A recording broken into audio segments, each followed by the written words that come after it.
খুব ইচ্ছা ছিল আমি পাইলট হব, কিন্তু একটা সময়ের পরে যে দেখলাম যে এখানে না এক্সট্রা মেরিট দরকার, এখানে শুধু আমার ইচ্ছা থাকলেই হবে না।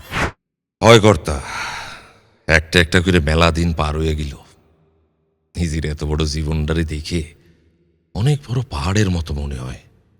অনেক রাহি কি করি দিশা পাইনি। 5 টাকার একটা মোর সিগারেট কিনে 8-10 জন খেয়ে কেশে চোখ দিয়ে পানি বেরোয়, পেয়ারা পাতা খাও, এই খাও সেই খাও। কেউ একজন বললো পেঁয়াজ খেলে না কি হয়, পুরো 2টা পেঁয়াজ চাবায় খেয়ে চোখ দিয়ে নাক দিয়ে পানি বেরোচ্ছে, সিগারেটের গন্ধ দূরীকরণ।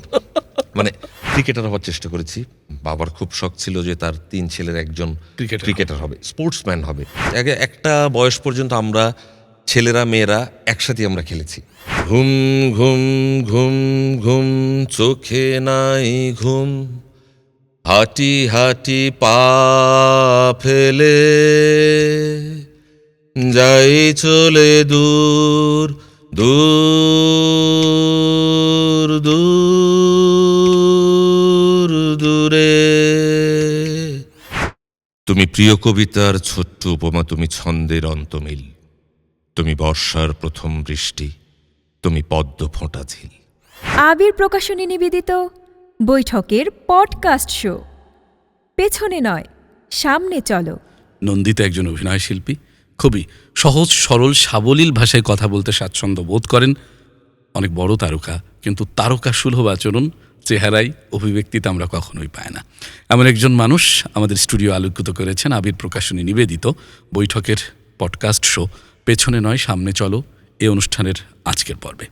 আজকের সম্মানিত অতিথি জাতীয় চলচ্চিত্র পুরস্কারপ্রাপ্ত অভিনয় শিল্পী শতাব্দী অদূত। শুভ সন্ধ্যা, শুভেচ্ছা, কেমন আছেন? ভালো আছি, আপনি কেমন আছেন? বেশ চলছে।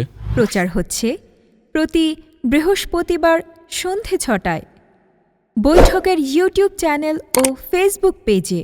হয়তো আমি সাকসেসফুল করতে পারিনি, তাদের মনের আশা মেটাতে পারিনি, কিন্তু আমার দিক থেকে আমি একটা লেভেল পর্যন্ত আমি তো চেষ্টা করেছি। যে আপনি যেটা বললেন যে বাপজানের বায়োস্কোপ বলেন, গেরিলা বলেন, জীবনঢুলি বলেন, বা একদম ফর্মুলা সিনেমাও আমি করেছি।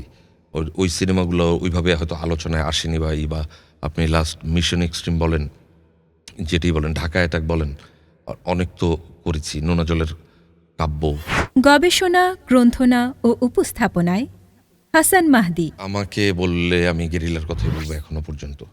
গেরিলা, কারণ দীর্ঘ সময় আমরা প্রস্তুতি নিয়েছি এবং ওটা কাজের যে নাসরুদ্দিন ইউসুফ বাচ্চু, কাজের যে মানে স্টাইল বাচ্চুভের দেখেছি। এবং আমাদের তুমি প্রিয়তমার স্নিগ্ধ হাতে বন্ধনের রাখি, তুমি কষ্টে নিভৃতে কান্নায় ভরা যন্ত্রণার সবই, তুমি ভোররাত্রির প্রার্থনা, তুমি চেনা নদীর ঢেউ, তুমি সুখের সেই দিনগুলো শেষে হারিয়ে যাওয়া।